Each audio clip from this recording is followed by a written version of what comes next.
الحمد لله رب العالمين والعاقبة للمتقين والصلاة والسلام على سيد الأنبياء وأشرف المرسلين وعلى آله الطيبين الطاهرين وأصحابه الأكرمين أجمعين، أما بعد، فأعوذ بالله من الشيطان الرجيم. بسم الله الرحمن الرحيم. يا أيها الذين آمنوا أطيعوا الله وأطيعوا الرسول، صدق الله العظيم. ناظرین کرام، باب العلم انواریہ ایجوکیشنل سوسائٹی کے زیر اہتمام بخاری شریف کا سلسلے وار درس جاری ہے۔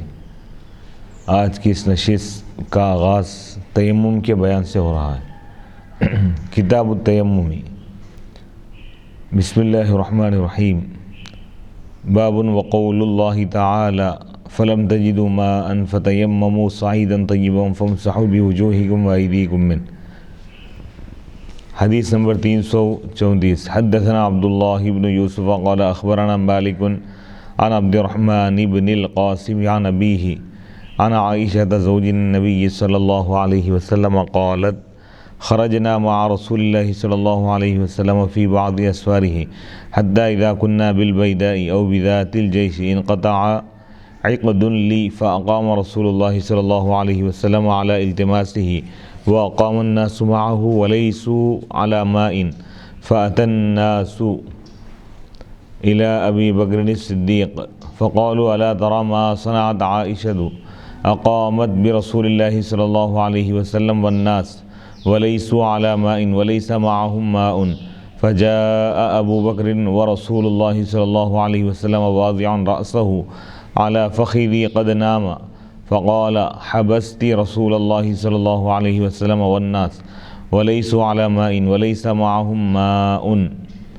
فقالت عائشة فعاتبني أبو بكر وقال ما شاء الله أن يقول وجعل يطعنني بيده في خاصرتي فلا يمنعني من التحرك إلا مكان رسول الله صلى الله عليه وسلم على فخذي فقام رسول الله صلى الله عليه وسلم حين أصبح على غير ماء فأنزل الله آية التيمم فتيمموا فقال أسيد بن الحضير ما هي بأول بركتكم يا آل أبي بكر قالت فبعثنا البعير الذي كنت عليه فأصبنا العقد تحته۔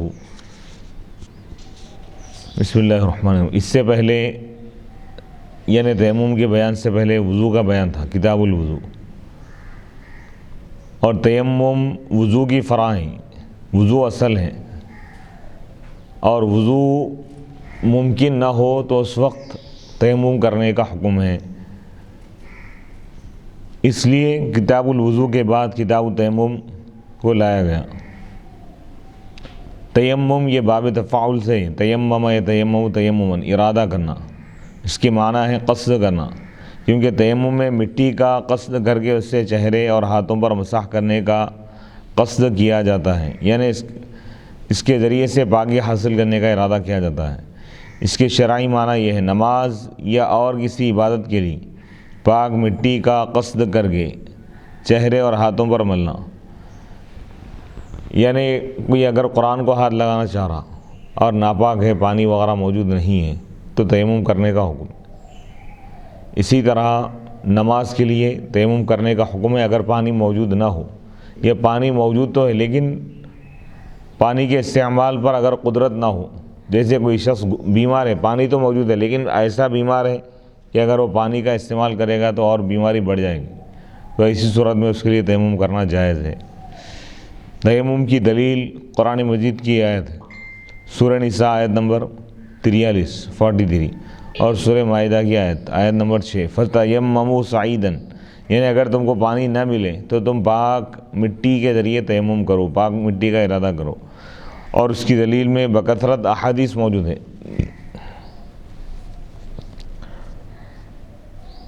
اور بے وضو اور جنوبی کے لیے تیمم کے جواز پر اجماع ہے، یعنی بے وضو شخص بھی تیمم کر سکتا ہے اور ناپاک شخص، جنوبی شخص بھی وضو کر سکتا ہے۔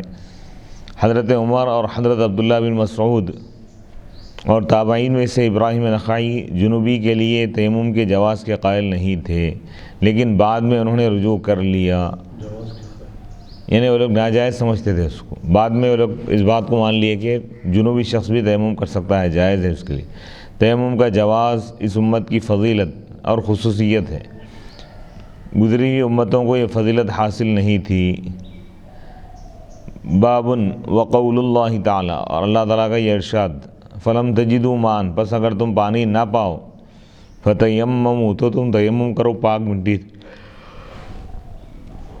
وامسحوا بوجوہکم، بس تم اپنے چہروں کا مسح کرو اور اپنے ہاتھوں کا مسح کرو پاک مٹی سے۔ تو تیمم میں 3 چیزیں فرض ہیں، نیت کرنا اور چہرے کا مسح کرنا اور ہاتھوں کا مسح کرنا، پیر کا مسح نہیں کیا جائے گا، اس میں سر کا مسح نہیں کیا جائے گا۔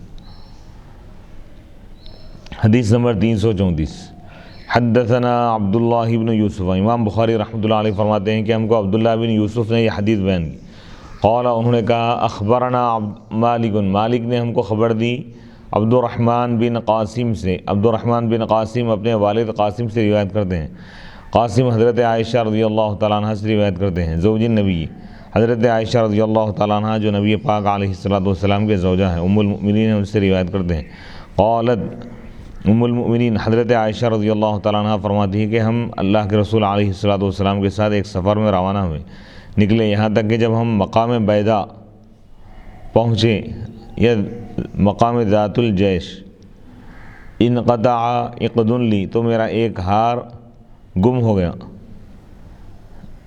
میرا ہار گر گیا، فاقام رسول اللہ، تو اللہ کے رسول علیہ الصلوۃ والسلام رک گئے، علی التماسی، ہی اس کو تلاش کرنے کے لیے، واقام الناس، اور لوگ بھی آپ کے ساتھ رک گئے، وہاں پر قیام کیے، ولیسوا علی ماء، اور وہ پانی کے پاس نہیں تھے، پانی وہاں پر موجود نہیں تھا، فأتی الناس، تو لوگ حضرت ابو بکر صدیق رضی اللہ تعالیٰ عنہ کے پاس آئے، انہوں نے کہا، الا تری، کیا آپ نہیں دیکھ رہے کہ حضرت عائشہ رضی اللہ تعالیٰ عنہ نے کیا کیا؟ انہوں نے رسول اللہ صلی اللہ علیہ وسلم اور لوگوں کو ٹھہرا لیا، یعنی روک دیے، یعنی ان کی وجہ سے لوگوں کو رکنا پڑا، ولیسوا علی ماء، اور لوگوں کے پاس پانی نہیں ہے، ولیسوا علی ماء، لوگ پانی پر نہیں ہیں، یعنی پانی کے پاس نہیں ہے، ولیس معہم ماء، اور لوگوں کے ساتھ پانی نہیں ہے، فجاء ابو بکر، تو حضرت ابو بکر صدیق رضی اللہ تعالیٰ عنہ آئے، اور اس وقت رسول اللہ صلی اللہ علیہ وسلم میرے زانوں پر سر انور رکھ کر سو چکے تھے، انہوں نے کہا، تم نے رسول اللہ صلی اللہ علیہ وسلم کو اور لوگوں کو روک لیا، حالانکہ لوگ پانی کے پاس نہیں ہیں اور نہ لوگوں کے ساتھ پانی ہے۔ حضرت عائشہ بیان کرتی ہیں، حضرت ابو بکر نے مجھے ڈانٹا، یعنی سرزنش کیے غصے میں، اور جو اللہ نے چاہا وہ کہتے رہے، اور وہ اپنے ہاتھ سے مجھے یعنی طعنہ دینے لگے، وجعل یطعننی بیدہ فی خاصرتی، یعنی چمٹنے لگے، اور مجھے حرکت کرنے سے کوئی چیز مانع نہیں تھی، روکنے والی نہیں تھی، سوائے اس کے کہ رسول اللہ صلی اللہ علیہ وسلم کا سر انور میرے زانوں پر تھا۔ پھر اللہ کے رسول علیہ الصلوۃ والسلام صبح بیدار ہوئے، اس وقت وہاں پانی نہیں تھا، بس اللہ تعالیٰ نے تیمم کی آیت نازل فرما دی، فتیمموا صعیدا، یعنی بس اگر تم پانی نہ پاؤ تو مٹی کے ذریعے تیمم کرو، مٹی کے ذریعے پاکی حاصل کرنے کا ارادہ کرو۔ فقال اسید بن الحضیر، تو اسید بن حضیر رضی اللہ تعالیٰ عنہ نے کہا، ما ہی باول برکتکم، اے آل ابی بکر، یہ تمہاری کوئی پہلی برکت تو نہیں ہے، یعنی تمہاری وجہ سے، یعنی یہ اللہ تعالیٰ، یہ پہلی برکت نہیں، کئی برکتیں اللہ تعالیٰ عطا فرمائے۔ حضرت عائشہ رضی اللہ تعالیٰ عنہ نے کہا، پھر ہم نے اس اونٹ کو اٹھایا جس پر میں تھی، تو ہم نے ہار کو اس کے نیچے پا لیا، یعنی وہ ہار اونٹ کے نیچے آ گیا تھا اور اس کو تلاش کیا جا رہا تھا۔ اس حدیث میں البیداء اور ذات الجیش کا ذکر ہے، یہ مکہ اور مدینہ کے درمیان 2 مقامات کے نام ہیں۔ البیداء مکہ اور مدینہ کے درمیان ایک مقام ہے، اور ذات الجیش بھی ایک مقام کا نام ہے مکہ اور مدینہ کے درمیان۔ کسی سفر میں، علامہ ابن عبد البر نے التمہید اور الاستذکار میں لکھا ہے، یہ سفر غزوہ بنی المصطلق کا تھا، لیکن یہ صحیح نہیں ہے، اور امام ابن سعد اور ابن حبان نے فرمایا ہے کہ غزوہ بنی المصطلق ہی غزوۃ المریسیع تھا، جس میں منافقین نے حضرت عائشہ رضی اللہ تعالیٰ عنہ پر حضرت صفوان کے ساتھ رہنے کی تہمت لگائی تھی۔ اس حدیث میں ہے کہ حضرت عائشہ نے فرمایا میرا سیپیوں کا ہار ٹوٹ گیا تھا، تو رسول اللہ صلی اللہ علیہ وسلم نے اس کو ڈھونڈنے کے لیے لوگوں کو آپ نے وہاں پر رکنے کا حکم فرمایا تھا، آپ نے لوگوں کو رکا لیا تھا۔ ابن سعد نے کہا رسول اللہ صلی اللہ علیہ وسلم پیر کے دن 4 رمضان المبارک سن 5 ہجری کو غزوہ مریسیع کے لیے روانہ ہوئے تھے، اور امام بخاری نے امام ابن اسحاق سے 6 ہجری کا ذکر کیا ہے، اس کو نقل فرمایا ہے، اور موسیٰ بن عقبہ سے 4 ہجری کو نقل فرمایا ہے۔ اور تہمت لگانے کا واقعہ، یہ جو منافقین اور کچھ لوگوں نے جو جھوٹا الزام حضرت عائشہ رضی اللہ تعالیٰ عنہ پر لگایا تھا اس وقت کی بات ہے۔ اور تہمت لگانے کا واقعہ غزوہ مریسیع یا غزوہ بنی المصطلق میں ہوا تھا، اور آیت تیمم کے نزول کا واقعہ اس کے بعد کسی غزوے کے سفر میں ہوا ہے۔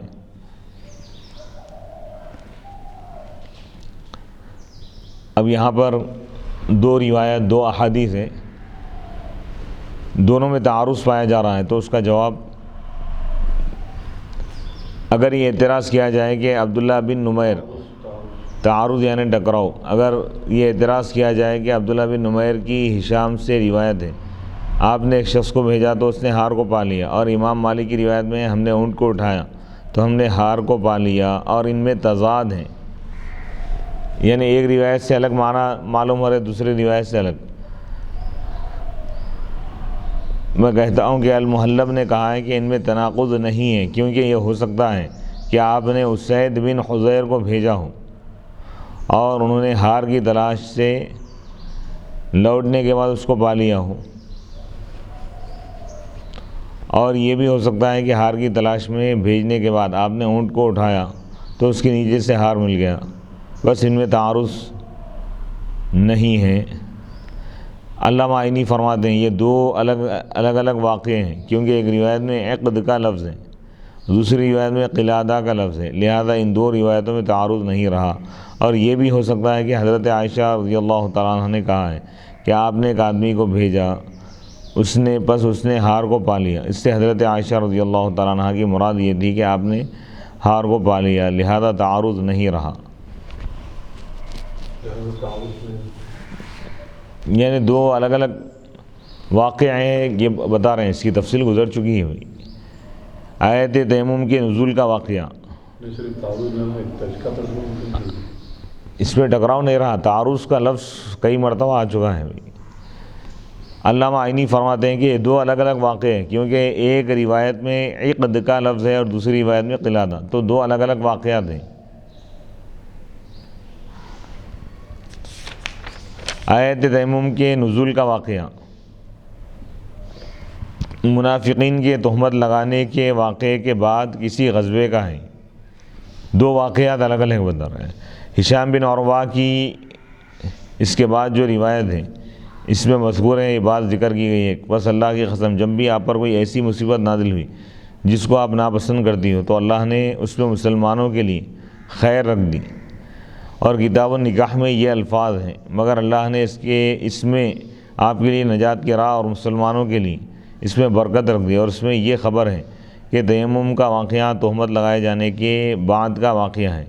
اور اس پر دوسری دلیل یہ ہے کہ امام ابن شیبہ کی روایت میں حضرت ابو ہریرہ نے کہا جب آیت تیمم نازل ہوئی تو مجھے پتہ نہیں چلا کہ میں اس کے ساتھ کیا کروں، اور حضرت ابو ہریرہ رضی اللہ تعالیٰ عنہ غزوہ بنی المصطلق کے بعد سن 7 ہجری میں اسلام لائے تھے، اسلام قبول کیے تھے، اور کتاب المغازی میں انشاءاللہ اس کا ذکر آئے گا انشاءاللہ تعالیٰ کہ غزوہ ذات الرقاع حضرت ابو موسیٰ اشعری کے آنے کے بعد ہوا ہے، اور وہ اس وقت آئے تھے جب حضرت ابو ہریرہ رضی اللہ تعالیٰ عنہ اسلام قبول کیے تھے۔ نیز امام طبرانی نے روایت کیا ہے کہ منافقوں کی تہمت لگانے کا واقعہ آیت تیمم کے نزول کے واقعے سے پہلے کا ہے، کیونکہ حضرت زبیر رضی اللہ تعالیٰ عنہ حضرت عائشہ رضی اللہ تعالیٰ عنہ سے روایت کرتے ہیں کہ حضرت عائشہ نے فرمایا جب میرے ہار کے واقعے میں جو ہوا سو ہوا، اور تہمت لگانے والے نے جو کہا سو کہا، پھر میں رسول اللہ صلی اللہ علیہ وسلم کے ساتھ ایک اور غزوے میں گئی اور اس میں میرا ہار گر گیا، حتیٰ کہ لوگ اس کو ڈھونڈنے کے لیے ٹھہر گئے اور فجر طلوع ہو گئی، پھر حضرت ابوبکر سے مجھے عتاب کا سامنا ہوا، سرزنش کا، اور انہوں نے کہا اے بیٹی، ہر وہ سفر جس میں تم ہوتی ہو اس میں کوئی پریشانی اور مصیبت ہوتی ہے، لوگوں کے پاس پانی نہیں ہے۔ پھر اللہ تعالیٰ نے تیمم کی رخصت نازل فرما دی، یعنی اجازت اللہ تعالیٰ دے دیا۔ پھر حضرت ابوبکر نے کہا بے شک تمہارا عمل برکت والا عمل تھا، یعنی حضرت عائشہ رضی اللہ تعالیٰ عنہ کی وجہ سے قیامت تک کے لیے مسلمانوں کو تیمم کی اجازت مل گئی۔ حضرت عائشہ رضی اللہ تعالیٰ عنہ کے سبب سے اللہ تعالیٰ امت کو یہ حکم عطا فرمائے۔ سبحان اللہ۔ اس حدیث سے معلوم ہوا کہ ایسی جگہ پر قیام کرنا جائز ہے جہاں پانی نہ ہو اور نہ اس وقت لوگوں کے ساتھ پانی ہو، اور یہ بھی ہو سکتا ہے کہ لوگوں کے پاس پینے کے لیے تو پانی ہو مگر وضو کے لیے نہ ہو، یعنی کوئی شخص ایسے مقام پہ رکنا چاہ رہا ہے جہاں پہ پانی نہیں ہے، جائز ہے، اور جہاں پانی ہے وہیں رکنا ایسا کوئی ضروری نہیں، کیونکہ تیمم کی اجازت مل گئی نا۔ اس سے معلوم ہوا کہ اس حدیث سے معلوم ہوا کہ کسی شادی شدہ عورت کی شکایت اس کے والد سے کرنی جائز ہے، کیونکہ لوگوں نے حضرت عائشہ رضی اللہ تعالیٰ عنہ کی شکایت حضرت ابوبکر سے کی، اور رسول اللہ صلی اللہ علیہ وسلم سے اس لیے شکایت نہیں کی کہ آپ آرام فرما رہے تھے۔ یہ حضرت عائشہ کی رسول اللہ صلی اللہ علیہ وسلم سے شکایت کرنا آپ کی ناراضگی کا موجب تھا، سبب تھا۔ کسی فعل کی نسبت اس فعل کے سبب کی طرف کرنا جائز ہے۔ لوگوں نے ایسی جگہ ٹھہرانے کی نسبت حضرت عائشہ کی طرف کی، حالانکہ رسول اللہ صلی اللہ علیہ وسلم نے ان کو اس جگہ آپ نے ٹھہرایا تھا، کیونکہ ٹھہرانے کا سبب حضرت عائشہ رضی اللہ تعالیٰ عنہ کے ہار کو تلاش کرنا تھا۔ کسی شخص کا اپنی بیٹی کے پاس جانا جائز ہے، خواہ اس وقت اس کا شوہر اس کے زانوں پر سر رکھ کر سو رہا ہو۔ کسی شخص کا اپنی شادی شدہ بیٹی کو ڈانٹنا جائز ہے، خواہ اس وقت وہ اپنے شوہر کے ساتھ ہو۔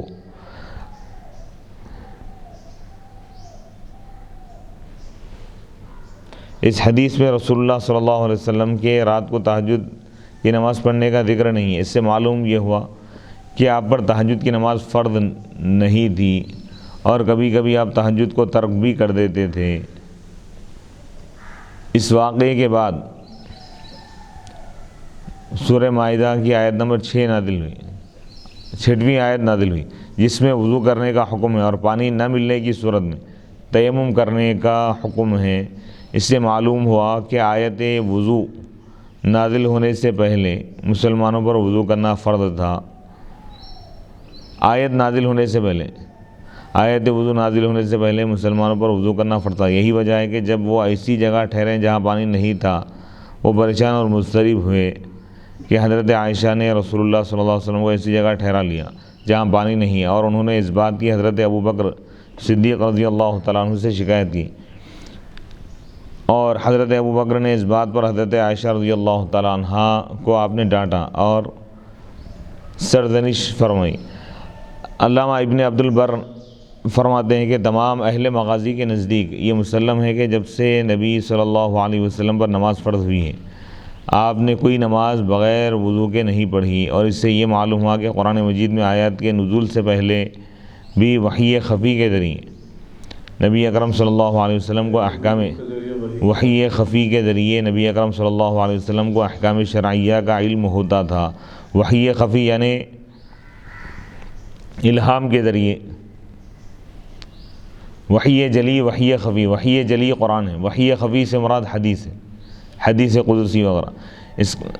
اس کا جواب یہ ہے کہ تاکہ وضو کی فرضیت کا علم وحی جلی سے بھی حاصل ہو، جس طرح اس کا علم پہلے وحی خفی سے ہوا تھا، اور اس میں منکرین حدیث کا بھی رد ہے جو وحی خفی اور حجیت حدیث کے قائل نہیں، ورنہ وہ بتائیں کہ المائدہ سورہ مائدہ کی آیت نمبر 6 کے نزول سے پہلے وضو کی فرضیت کس دلیل سے ثابت تھی۔ اس میں یہ دلیل ہے کہ تیمم میں طہارت کی نیت کرنا واجب ہے، کیونکہ تیمم کے معنی قصد کرنا ہے۔ اس حدیث میں یہ دلیل ہے کہ تیمم کے حکم میں تندرست اور مریض، بے وضو اور جنوبی سب مساوی ہیں، برابر ہیں۔ حجاز، عراق، شام اور مشرق اور مغرب کے تمام علماء کا اس پر اجماع ہے، اتفاق ہے۔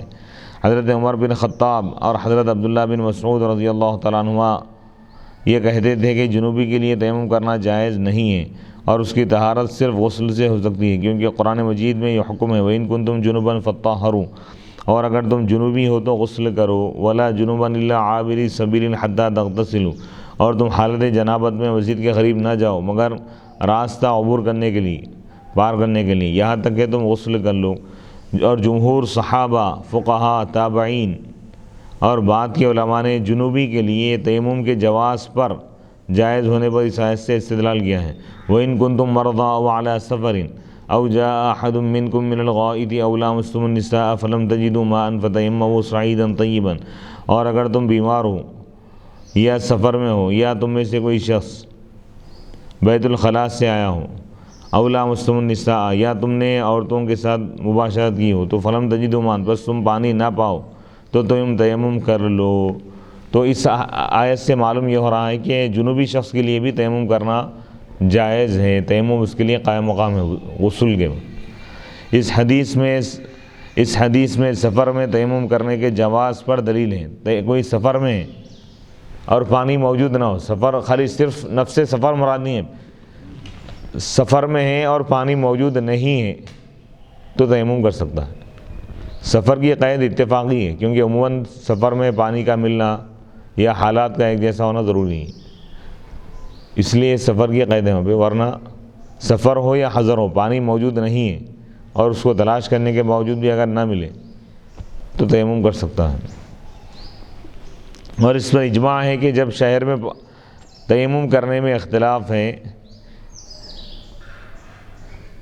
اس حدیث میں سفر میں تیمم کرنے کے جواز پر دلیل ہے اور اس پر سب کا اجماع ہے،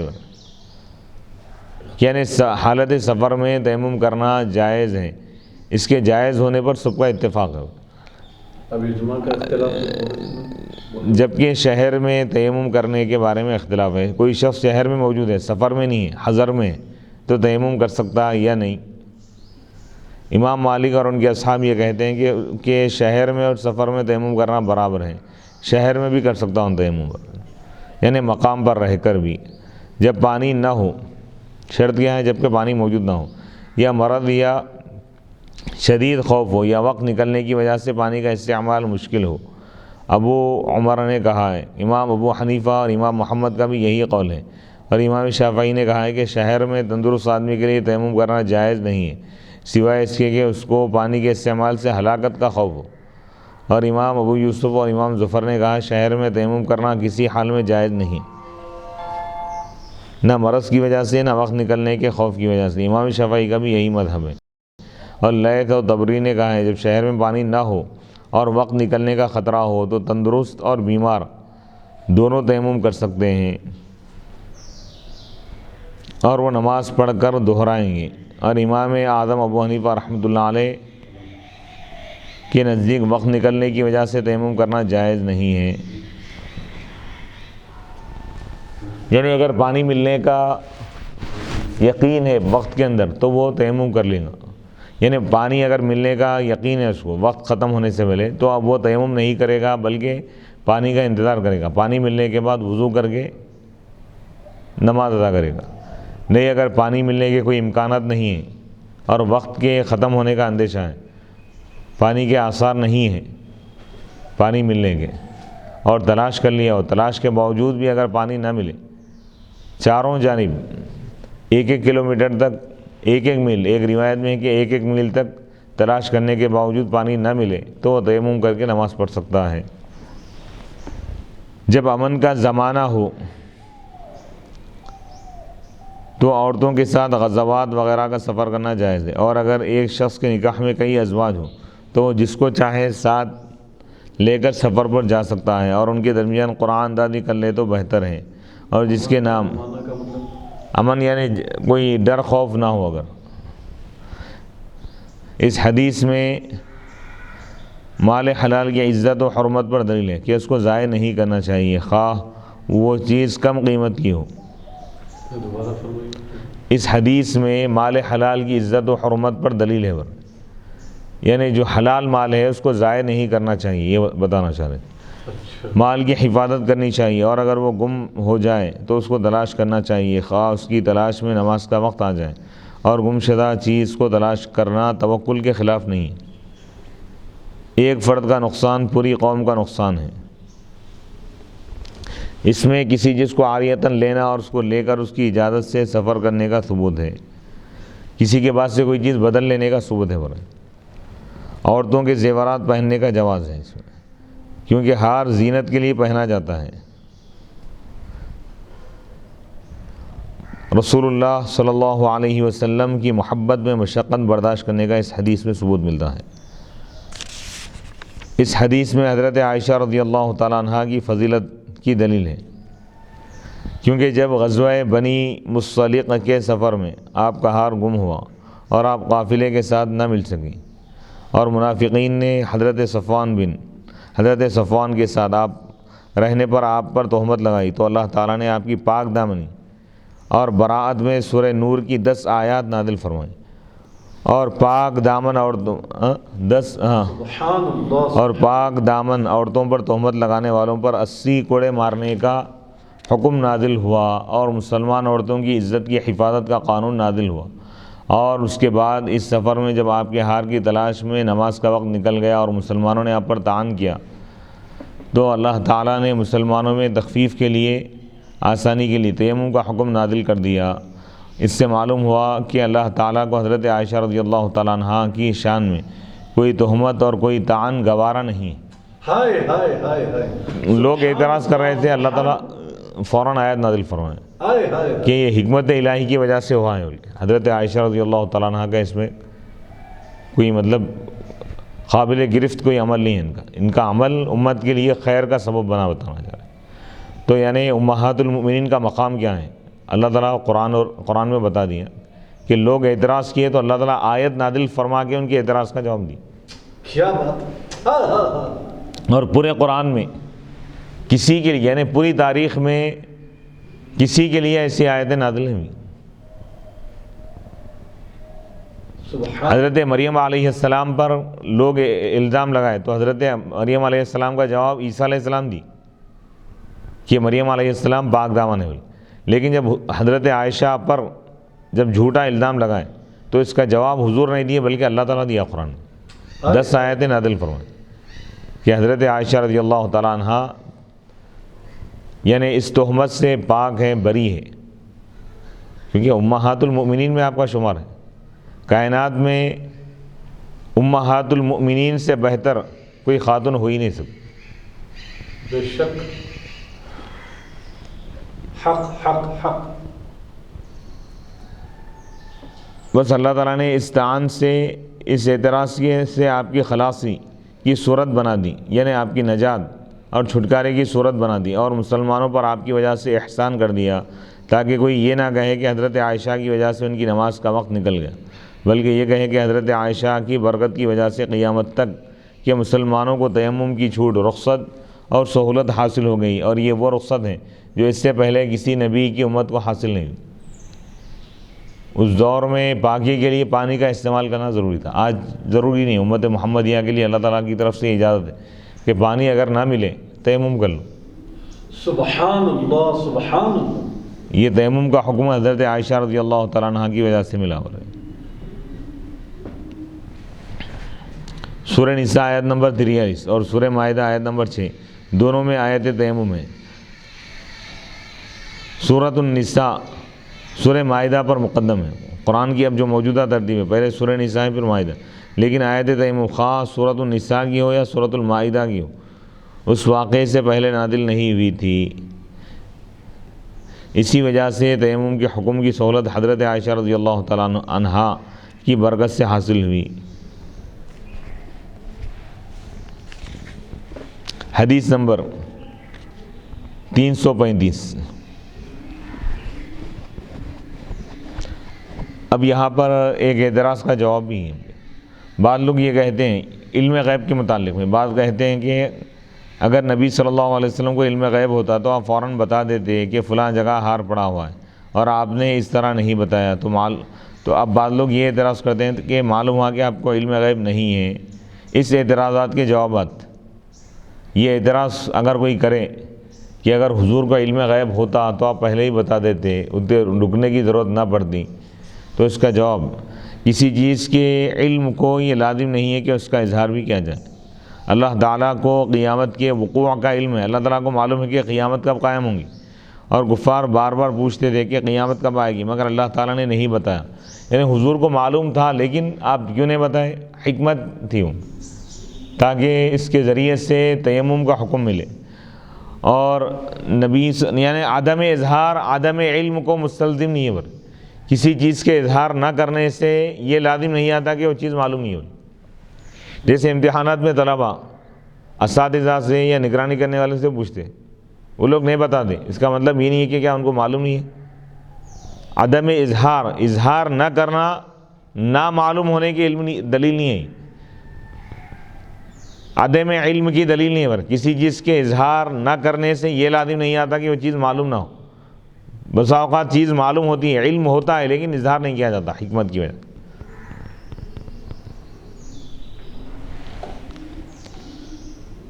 اگر نبی اکرم صلی اللہ علیہ وسلم بتا دیتے کہ ہار کہاں پڑا ہوا ہے تو ہار کو تلاش نہ کیا جاتا، اس کو ڈھونڈنے میں دیر نہ ہوتی، لوگ حضرت عائشہ کو ملامت نہ کرتے، آیت تیمم کے نزول کا سبب متحقق نہ ہوتا، حضرت عائشہ کی فضیلت ظاہر نہ ہوتی، اور وہ 20 مسائل معلوم نہ ہوتے جن کا علامہ عینی نے اس حدیث سے استنباط اور استخراج کیا ہے۔ 20 مسائل بیان کیے علامہ عینی اپنی کتاب عمدۃ القاری میں۔ نبی صلی اللہ علیہ وسلم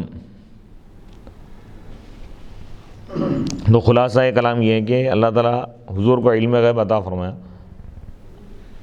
علم غیب تو عطا فرمایا ہے، لیکن بسا اوقات حضور علیہ السلام اس کو ظاہر نہیں فرمائے حکمت کی وجہ سے، حکمت الہی کی وجہ سے، یعنی اللہ تعالیٰ نے آپ کو جو حکمت بتایا ہے اس کی وجہ سے کبھی آپ بعض چیزوں کا اظہار نہیں فرماتے۔ جیسے قیامت کا علم آپ کو عطا کیا گیا تھا، لیکن اللہ تعالیٰ نے اس کا اظہار کرنے سے آپ کو منع فرمایا تھا۔ حکمت ہے اس میں، کیونکہ قرآن میں اللہ تعالیٰ فرمایا کہ قیامت اچانک آئے گی، اگر بتا دیا جائے تو اچانک کہاں ہوگی۔ تو اسی طرح یہ واقعہ بھی ہے کہ حضور علیہ السلام کو معلوم تھا لیکن آپ نہیں بتائے تاکہ لوگوں کو تیمم کا حکم ملے۔ حدیث نمبر 335، حدثنا محمد بن سنان قال حدثنا هشيم قال وحدثني سعيد بن النضر قال اخبرنا هشيم قال اخبرنا سيار قال حدثنا يزيد هو ابن صهيب الفقير قال اخبرني جابر بن عبد الله ان النبي صلى الله عليه وسلم قال اعطيت خمسا لم يعطهن احد قبلي نصرت بالرعب مسيرة شهر وجعلت لي الارض مسجدا وطهورا فايما رجل من امتي ادركته الصلاة فليصلي واحلت لي الغنائم ولم تحل لاحد قبلي واعطيت الشفاعة وكان النبي يبعث الى قومه خاصة وبعثت الى الناس عامة۔ امام بخاری رحمۃ اللہ علیہ فرماتے ہیں حدثنا محمد بن سنان، ہم کو محمد بن سنان نے یہ حدیث بیان کی، قال وہ کہتے ہیں حدثنا حشیم نے ہم کو یہ حدیث بیان کی، قال امام بخاری رحمۃ اللہ علیہ ایک اور سند بیان کر رہے ہیں اور فرماتے ہیں کہ مجھ کو سعید بن نضر نے یہ حدیث بیان کی۔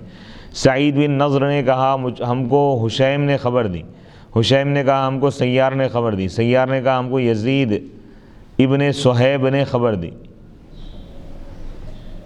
قال وہ کہتے ہیں کہ اخبرنا جابر بن عبداللہ، ہم کو جابر بن عبداللہ نے خبر دی، جابر بن عبداللہ نے خبر دی ان نبی کہ نبی پاک علیہ السلام نے فرمایا اعطیت خمسا کہ مجھ کو ایسی 5 چیزیں عطا کی گئی ہیں جو مجھ سے پہلے کسی اور کو عطا نہیں کی گئی۔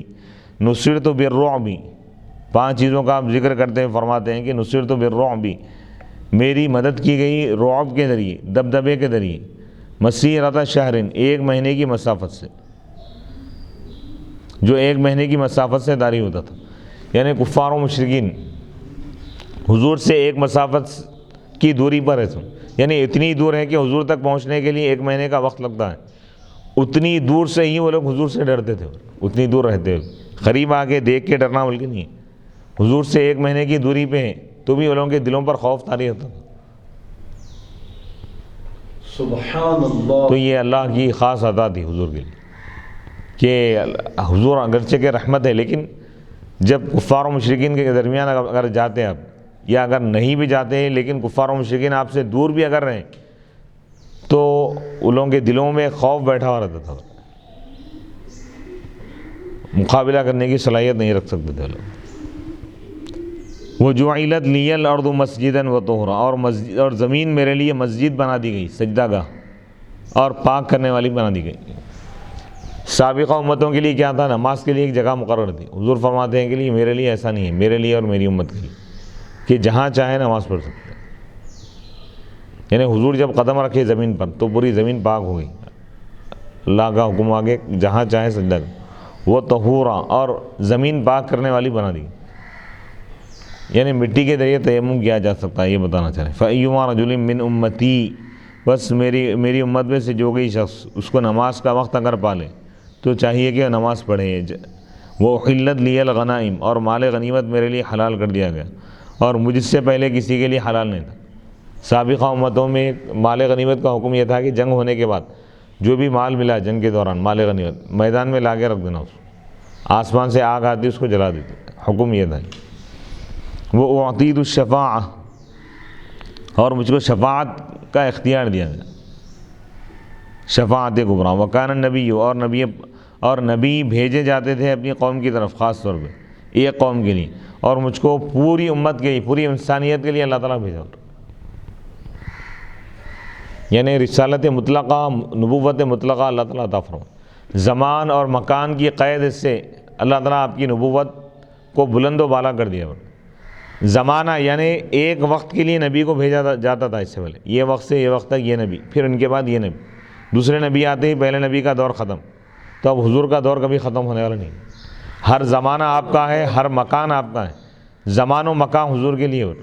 سبحان اللہ، سبحان جہاں جہاں تک خدا کی خدائی ہے وہاں وہاں تک حضور کی مصطفیٰ ہے۔ اللہ کی ربوبیت کا دائرہ لامحدود ہے، تو حضور کی نبوت اور رسالت کا دائرہ بھی لامحدود ہے۔ جس چیز کا اللہ تعالیٰ رب ہے اس چیز کے لیے حضور علیہ الصلوۃ والسلام رحمت ہے۔ وما ارسلناک الا رحمۃ للعالمین، سارے جہانوں کے لیے ہم نے آپ کو رحمت بنا کر بھیجا۔ ہر عالم کے لیے حضور نبی ہیں، عالم انسانیت کے لیے، عالم بشریت کے لیے، عالم ملائکہ کے لیے، عالم جنات کے لیے، عالم ارض کے لیے، عالم سماوات کے لیے، ہر عالم کے لیے آپ رسول بنا کر بھیجے۔ وما ارسلناک الا کافۃ للناس بشیرا ونذیرا، ہم نے آپ کو ساری انسانیت کے لیے رسول بنا کر بھیجا، خوشخبری دینے والا جنت کی ہم نے آپ کو بنا کر بھیجا ہے، اور جہنم سے ڈرانے والا بنا کر بھیجا۔ تو یہ خصوصیت حضور علیہ الصلوۃ والسلام کی، اور حضور کے بعد کوئی اور نبی نہیں ہے۔ تو معلوم یہ ہوا کہ اللہ تعالیٰ حضور کی پیغام کو، رسالت کو اللہ تعالیٰ دائمی بنا دیا ہمیشہ، اس لیے اللہ تعالیٰ آخر میں حضور کو بھیجا، کیونکہ حضور کا مقام سب سے بلند ہے۔ حضور کے بعد کسی کی ضرورت ہی نہیں، ہر دور میں ایک نبی کے بعد دوسرے نبی کو بھیجا گیا اس سے پہلے، لیکن حضور کے بعد کوئی اور نبی نہیں۔ خاتم النبیین، اللہ تعالیٰ فرمایا کہ اے نبی ہم آپ کو آخری نبی بنا کر بھیجے، اب قیامت تک کوئی اور نبی نہیں آئیں گے۔ تو یہ حضور علیہ الصلوۃ والسلام کی شان ہے۔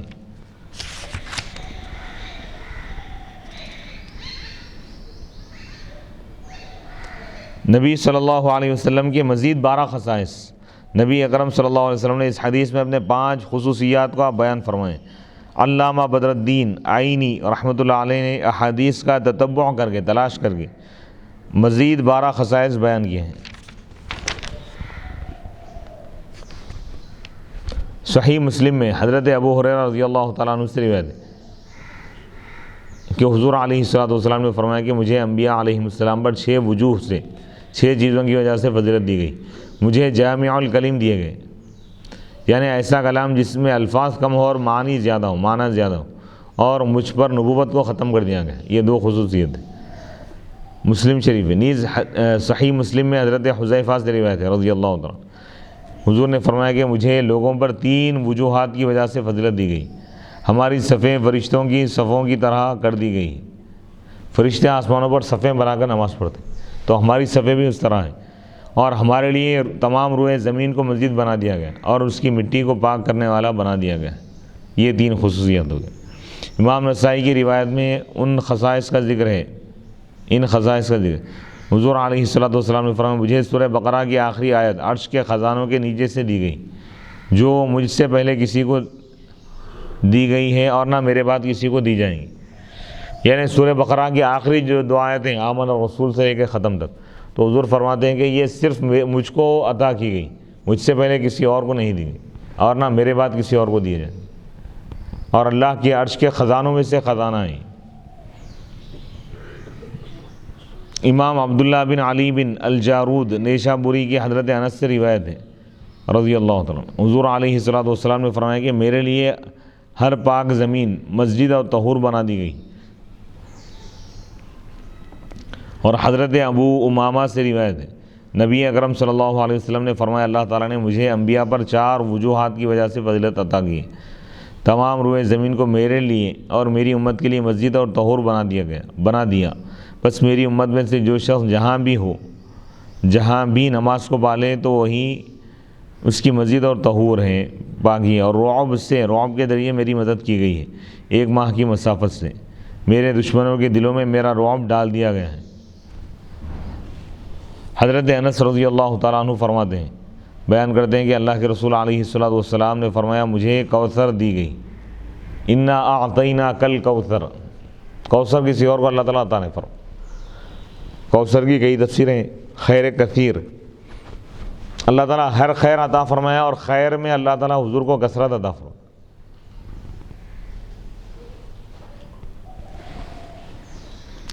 حضرت علی رضی اللہ تعالیٰ عنہ بیان کرتے ہیں کہ اللہ کے رسول علیہ الصلوۃ نے فرمایا مجھے وہ خصلتیں دی گئی ہیں جو کسی نبی کو نہیں دی گئی، مجھے تمام روئے زمین کی چابیاں دے دی گئی، اور میرا نام احمد رکھا گیا، اور میری امت کو خیر الامم بنایا گیا ہے۔ خیر الامم یعنی تمام امتوں میں بہترین امت، جیسا قرآن کی آیت میں بھی ہے کنتم خیر امت اخرجت للناس، تم بہترین امت ہو، تمہیں دنیا میں لایا گیا ہے للناس، لوگوں کے فائدے کے لیے، تاکہ لوگوں کو تم فائدہ پہنچاؤ۔ تو یہ امت محمدیہ کیا ہے؟ خیر کا سبب ہے، بھلائی کا، انسانیت کو فائدہ پہنچانے کا ذریعہ ہے۔ یہ امت کسی کے لیے نقصان دہ نہیں ہے، امت محمدیہ حضور کا چاہنے والا، حضور کا ماننے والا کسی کے لیے نقصان کا باعث نہیں ہوتا، بلکہ فائدہ پہنچانے والا ہوتا ہے، خیر ہوتا ہے، خیر کا سبب ہوتا ہے۔ حضرت صائب بن یزید روایت کرتے ہیں مجھے انبیاء علیہم السلام پر فضیلت دی گئی، مجھے تمام لوگوں کی طرف رسول بنایا گیا ہے، بنا کر بھیجا گیا ہے، اور میں نے اپنی شفاعت کو اپنی امت کے لیے ذخیرہ کر لیا ہے۔ ذخیرہ یعنی اس کو میں اٹھا کر رکھا امت کے لیے۔ تو مختلف احادیث میں مختلف خصائص اور فضائل کا ذکر۔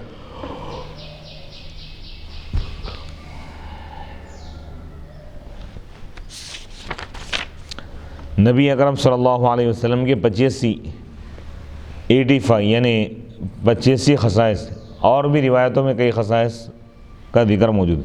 امام محمد بن ابراہیم فرماتے ہیں کہ نبی اکرم صلی اللہ علیہ وسلم کے کل 85 خصائص 85، جن سے آپ دوسرے انبیاء سے ممتاز ہیں۔ خصوصیت: وفات کے بعد نبی اکرم صلی اللہ علیہ وسلم کے 10 خصائص۔ نبی اکرم صلی اللہ علیہ وسلم افضل المرسلین ہیں، تمام رسولوں میں سب سے افضل ہیں۔ آپ علیہ السلام خاتم الانبیاء ہیں، تمام انبیاءوں کے خاتم ہیں، یعنی آخری نبی ہیں۔ تیسری خصوصیت: آپ سب سے پہلے زمین سے اٹھیں گے، یعنی قیامت کے دن جب اللہ تعالیٰ اٹھائے گا سب کو، تو سب سے پہلے آپ کو اللہ تعالیٰ اٹھائے گا۔ قیامت کے دن آپ کی امت سب نبیوں کی امتوں سے زیادہ ہوں گی۔ آپ تمام نبیوں کے حق میں شہادت دیں گے، گواہی دیں گے کہ انہوں نے اپنی امتوں کو تبلیغ کر دی تھی، دین کا پیغام پہنچا دیا تھا۔ آپ شفاعت کبریٰ کریں گے، یعنی سب سے پہلے آپ سب کی شفاعت کریں گے۔ حمد کا جھنڈا آپ کے ہاتھ میں ہوگا۔ حوض مورود اور نہر کوثر آپ ہی کے لیے ہیں۔ آپ سب سے پہلے جنت میں داخل ہوں گے۔ ہر شخص سے خود اس کی ذات کے متعلق سوال ہوگا۔ اور آپ سے آپ کی ذات کے بجائے دوسروں کے متعلق سوال ہو، یعنی ہر شخص سے اس کے بارے میں پوچھا جائے گا، لیکن حضور علیہ الصلوۃ والسلام سے دوسروں کے بارے میں اللہ تعالیٰ پوچھے گا۔ باب نبوت سے متعلق 8 خصائص۔ نبی اکرم صلی اللہ علیہ وسلم کی شریعت کا قیامت تک باقی رہنا۔ آپ کی شریعت کو اللہ تعالیٰ شریعت خالدہ بنا دی، یعنی سابقہ امتوں کی شریعتیں ختم ہوگی لیکن آپ کی شریعت ختم نہیں ہوگی، قیامت تک آپ کی شریعت کا حکم جاری و ساری رہے گا۔ آپ کی امت کا حکم ختم، یعنی آپ کی شریعت کا حکم ختم نہیں ہوگا، آپ کی شریعت کا حکم قیامت تک جاری و ساری رہے گا۔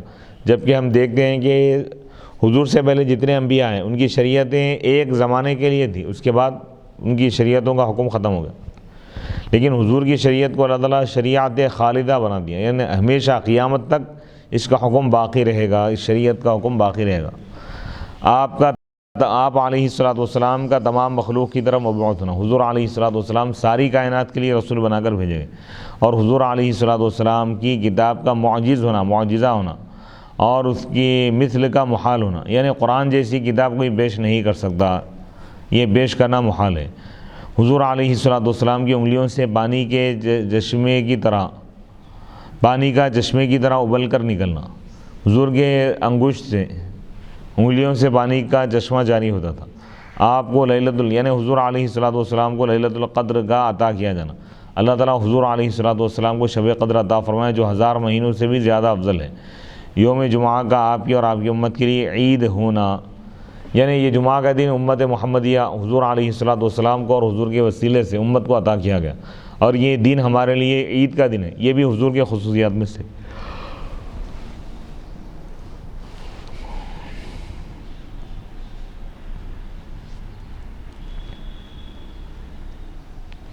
آپ کے حق میں شعر گوئی کا ممنوع ہونا، حضور علیہ الصلوۃ والسلام کے حق میں، یعنی اللہ تعالیٰ اشعار بیان کرنے سے آپ کو منع فرما دیا، یہ بھی حضور کی خصوصیت ہے۔ اس کی تفصیلات گزر چکے ہیں، کیونکہ حضور علیہ الصلوۃ والسلام کو اللہ تعالیٰ قرآن عطا فرمائے اور اللہ تعالیٰ احادیث مبارکہ کا علم، احادیث عطا فرمائے، تو کیونکہ شاعری قرآن اور حدیث کے مقابلے میں اس کی حیثیت اور اس کا درجہ کم ہے، نبی کا مقام اور بلند و بالا ہے، اس لیے اللہ تعالیٰ اشعار کہنے سے وما علمناہ الشعر وما ينبغي له ان هو الا ذکر، کیونکہ عرب کے لوگ اگر حضور اشعار کہتے تو عرب والے بولتے بھئی یہ شاعر ہے، تو شاعر کا مقام ایک عام آدمی کی طرح تھا۔ عرب میں کئی شعراء تھے بھی، لیکن اللہ تعالیٰ شاعر، پوری دنیا کے شعراء مل کر بھی حضور کی دھول کے برابر نہیں ہو سکتے۔ صلاحیت موجود تھی آپ کے اندر، اشعار بول سکتے تھے، لیکن آپ نہیں بولے اشعار، کیونکہ آپ کا مقام اور مرتبہ بہت ہی بلند و بالا نہیں۔ شاعری تو کوئی بھی کر لیں گا، لیکن نبوت ہر ایک کو نہیں ملتی۔ اللہ تعالیٰ آپ کو منتخب فرمائے پوری کائنات میں، یعنی سیادت انبیاء کا سردار بننے کے لیے اللہ تعالیٰ حضور کی ذات کو منتخب فرمائے، تو لہذا یہ کام آپ کے شائن شان نہیں تھا، اس لیے اللہ تعالیٰ اشعار کہنے سے آپ کو منع فرمایا۔ اس سے بہتر چیز اللہ آپ کو عطا فرمائے، قرآن عطا فرمائے، اور اللہ تعالیٰ آپ کو احادیث عطا فرمائے، شریعت اللہ تعالیٰ عطا فرمائے، غیب کا علم عطا فرمائے، حکمت کی چیزیں اللہ تعالیٰ آپ کو عطا فرمائے۔ حضور علیہ الصلوۃ والسلام کی ایک خصوصیت یہ بھی تھی کہ حضور علیہ الصلوۃ والسلام پس پشت بھی سامنے کی طرح دیکھتے تھے، یعنی پیچھے بھی ایسے ہی دیکھتے تھے آپ جیسا سامنے دیکھتے۔ شریعت کے ساتھ مختص 9 خصائص، یعنی شریعت حضور کی شریعت جو حضور کو شریعت دی گئی ہے اس کے بھی خصوصیات ہے، اس کے 9 خصوصیات۔ آثار وضو کا غر محجل ہونا، یعنی حضور فرمائے کہ میں اپنی امت کو پہچانوں گا۔ صحابہ پوچھے کہ یا رسول اللہ آپ کیسے پہچانیں؟ تو حضور فرمائے ان کے اعضائے وضو کی وجہ سے، تو اس کو غرم محجلین کہتے ہیں اس کو، یعنی چہرہ اور ہاتھ، پیر، پیشانی، یہ اعضاء، وضو کے اعضاء قیامت کے دن چمکیں گی۔ تو یہ کیا ہے؟ یہ حضور کی شریعت کے ساتھ خاص ہے۔ تیمم شریعت محمدیہ کی خصوصیت ہے۔ مسواک کا سنت مؤکدہ ہونا شریعت محمدیہ کی خصوصیت۔ تمام روئے زمین کا مسجد اور اس کی مٹی کا پاک ہونا، یہ بھی شریعت محمدیہ کی خصوصیت ہے۔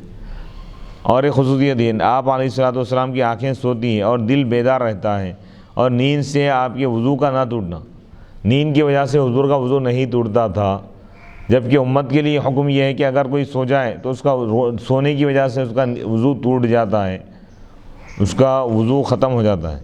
پانی سے استنجا کا مستحب ہونا، پانی کے ذریعے سے کثیر پانی اور جاری پانی میں نجاست کا مؤثر نہ ہو.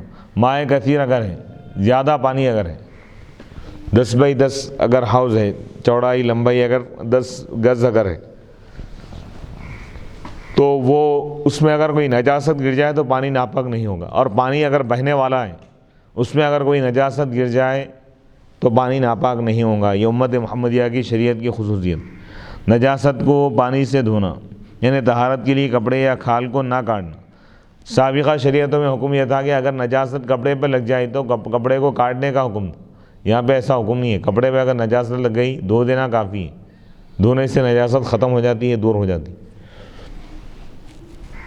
نماز کے ساتھ مختص 9 خصائص. آپ علیہ السلام کو عشاء کی نماز دی گئی. نماز کے ساتھ جو خصوصیات خاص کر دی گئی ہے اس کو بیان کر رہے ہیں. آپ علیہ السلام کو عشاء کی نماز دی گئی جو اس سے پہلے کسی نبی کو نہیں دی گئی. سابقہ امتوں میں عشاء کی نماز نہیں تھی. یہ امت محمدیہ کی خصوصیت، یہ حضور کی خصوصیت ہے. آپ علیہ السلام کو جمعہ کی نماز دی گئی، وہ بھی آپ کا خاصہ ہے. نماز با جماعت پڑھنا، عیدین کی نماز، تہجد کی نماز، سورج گرہن کی نماز، چاند گرہن کی نماز، نماز استسقاء بارش کے لیے نماز، اذان اور اقامت، وطر، یہ تمام امور اس امت کی خصوصیت.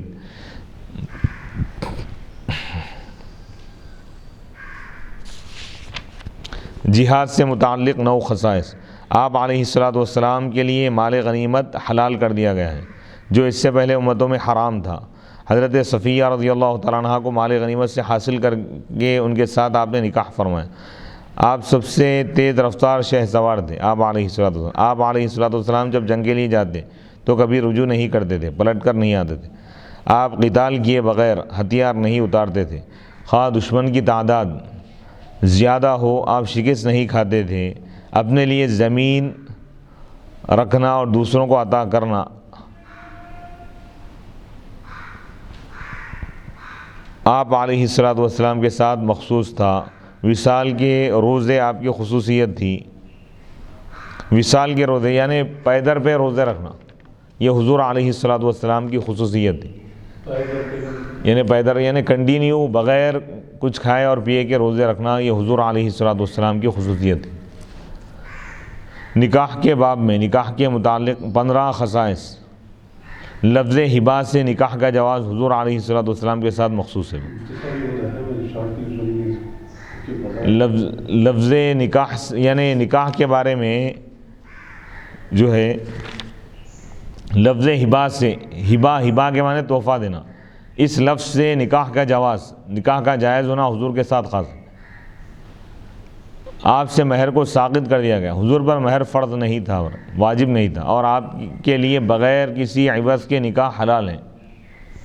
یعنی مہر دینا یہ حضور پر واجب نہیں تھا. بغیر ولی اور بغیر گواہ کے آپ کے ساتھ نکاح کا جواز، یہ حضور علیہ السلام کی خصوصیت ہے. آپ کی وفات، آپ کی وصال کے بعد آپ کے ازواج اس سے نکاح کا حرام ہو.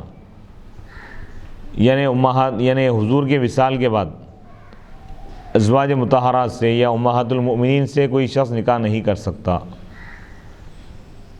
یہ حضور علیہ السلام کی خصوصیت ہے.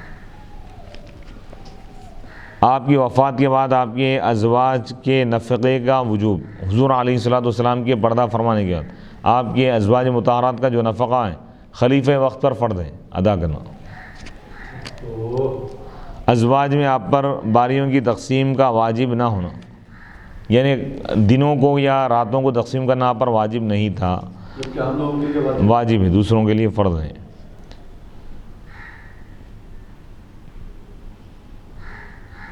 چار سے زیادہ خواتین کو نکاح میں رکھنا، یہ حضور علیہ السلام کی یہ خصوصیات میں سے. کسی عورت کو طلاق مقلدہ دے کر، یعنی اب یہاں پر یہ بتا رہے ہیں کہ 4 سے زائد نکاح کرنا حضور علیہ السلام کے لیے جائز تھا. اللہ تعالیٰ آپ کو اختیار عطا فرمایا تھا. یعنی حضور علیہ الصلوۃ والسلام کی خصوصیات میں سے ہیں۔ طلاق مغلظہ اس کی تفصیل ہم انشاءاللہ بیان کریں گے۔ 4 سے زائد نکاح کرنا نبی پاک علیہ الصلوۃ والسلام کے لیے یہ آپ کا اختیار تھا، آپ کی خصوصیت تھی۔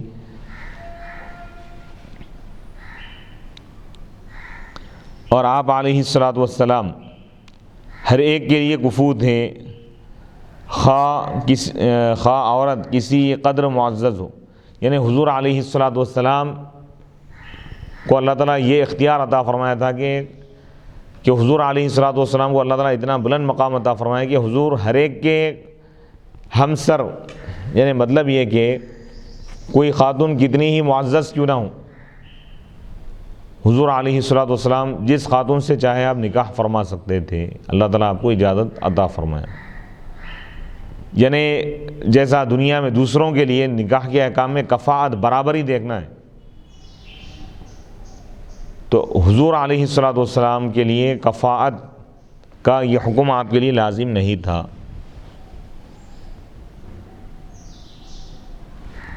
نبی اکرم صلی اللہ علیہ وسلم کے 25 جامع خصائص، یعنی یہاں پر ایسے 25 خصائص کو بیان کیا جا رہا ہے جو انتہائی جامع اور اہم ترین خصوصیات ہیں۔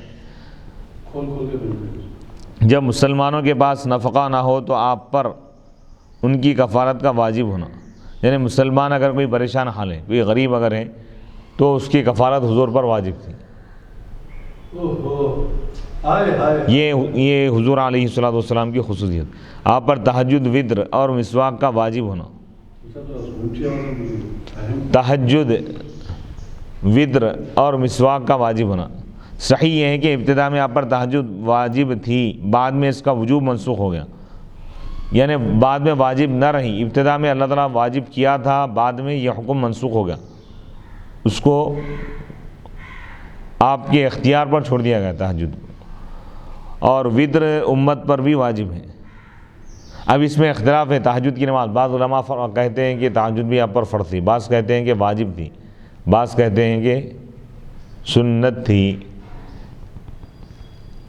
اب بعض لوگ یہ کہتے ہیں کہ بھئی پہلے ابتدائی دور میں حضور پر تہجد فرض تھی، بعد میں فرض نہیں رہی، یعنی یہ حکم منسوخ ہو گیا، حضور علیہ الصلوۃ والسلام کو اختیار دیا گیا، چاہے پڑھیں چاہے نہ پڑھیں۔ لیکن حضور علیہ الصلوۃ والسلام کا دائمی جو عمل یہ رہا کہ حضور علیہ الصلوۃ والسلام تہجد ترک نہیں فرماتے تھے، نہیں چھوڑتے تھے، پابندی سے آپ ادا فرماتے تھے اس کو۔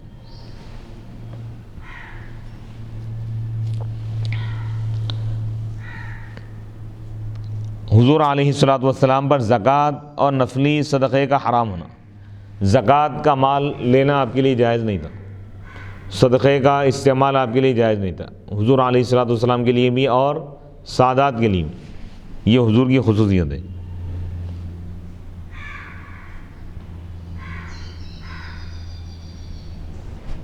کسی ناجائز بات کو سن کر آپ پر واجب ہے کہ آپ اس کا رد کریں، اور آپ کا کوئی کام ناجائز نہیں ہے۔ حضور علیہ الصلوۃ والسلام کی خصوصیت یہ تھی کہ کوئی بھی بات اگر آپ سنیں، اگر وہ شریعت کے خلاف اگر ہے تو اس کا رد کرنا آپ پر واجب تھا۔ اور حضور کی خاموشی بھی یہ حدیث ہے، یعنی حضور کے سامنے کوئی صحابی کوئی عمل کرے یا کوئی بات کہے اور حضور سن کر یا وہ عمل دے کر خاموش رہے، تو یہ اس بات کی علامت ہے کہ وہ کام یا وہ بات جائز ہے شریعت۔ اگر خلاف شرع اگر ہوتی تو حضور علیہ الصلوۃ والسلام روک دیتے۔ تمام لوگوں کو جتنے علوم کا مکلف کیا گیا ہے، آپ تنہا ان تمام علوم کے مکلف ہیں، یعنی تمام لوگوں کو، پوری امت کو جتنے علوم کو حاصل کرنے کا حکم دیا گیا ہے، اللہ تعالیٰ اس سے زیادہ علم تنہا آپ کو اس سے زیادہ عطا فرمائے گا۔ آپ ہر روز 70 بار استغفار فرماتے ہیں، آپ اپنی خواہش سے کوئی بات نہیں کرتے، یعنی حضور علیہ الصلوۃ والسلام اپنی خواہش سے کوئی بات نہیں کرتے، اللہ کے حکم کی وجہ سے ہی آپ بات کرتے ہیں، کلام فرماتے ہیں۔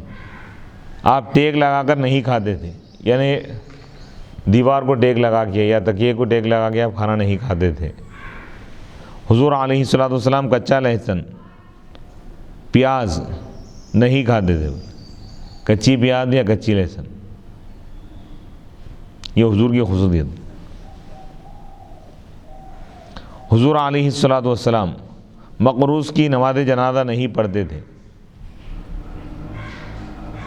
یہاں تک کہ اس کے قرض کا کوئی کفیل نہ ہو جائے. جب تک کوئی آدمی آ کے اس کی ذمہ داری قبول نہ کر لے آپ اس کا یعنی اس کی نماز جنازہ ادا نہیں فرماتے.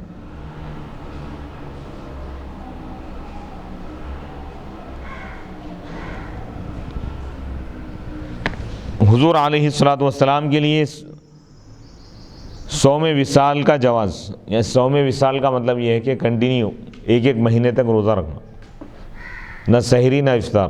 افطار میں بھی کچھ نہیں کھانا اور سحری میں بھی کچھ بھی نہیں. اور امت کے لیے یہ جائز نہیں ہے صوم وصال، بغیر کچھ کھائے اور پیے کے روزہ رکھنا امت کے لیے جائز نہیں ہے. پیدر پہ رکھنا ہاں ایک آدھ دن جیسے عموماً ہوتا ہے رمضان میں، بعض لوگ ایک آدھ سحری میں نہیں اٹھتے، بن سحری کے روزہ رکھ لیتے، وہ الگ بات ہے. لیکن یہاں پر صوم وصال ایک خاص اصطلاح ہے. اس سے مراد یہ ہے کہ کنٹینیو 8 دن یا 10 دن یا ایک مہینے تک سحری اور افطار میں کچھ بھی کھائے بغیر روزہ رکھنا، یہ صرف حضور کی خصوصیت.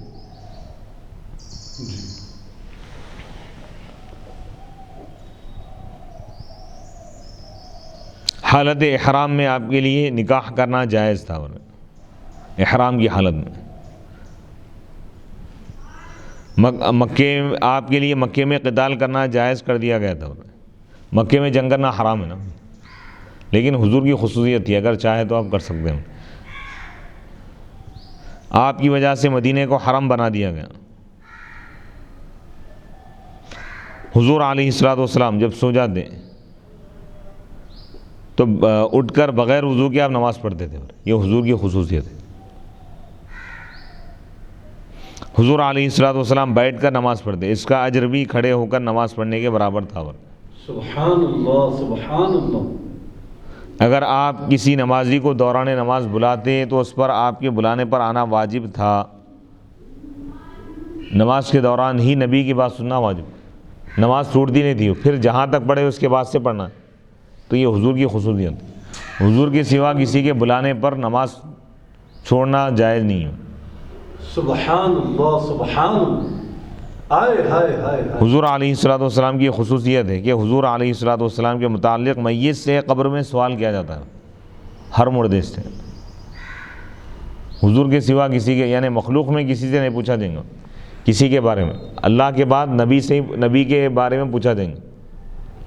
ما من ربک ما دینک ما کنت تقول فی ھذا الرجل.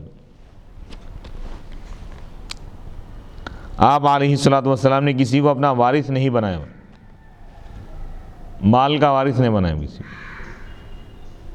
آپ علیہ الصلوۃ والسلام کے وصال کے بعد آپ کا مال صدقہ تھا، یعنی پوری امت میں تقسیم کر دیا جائے گا، بیت المال میں امت کے حوالے کر دیا جائے گا.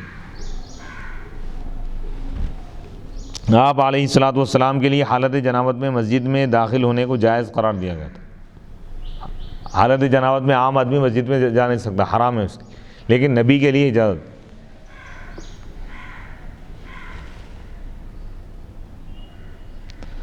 آپ علیہ الصلوۃ والسلام کے لیے مباح کر دیا گیا تھا، جائز کر دیا گیا تھا کہ آپ اپنے حق میں فیصلہ کر دیں. اسی طرح آپ کے لیے مباح کر دیا گیا ہے کہ آپ اپنی اولاد کے حق میں فیصلہ کر دیں.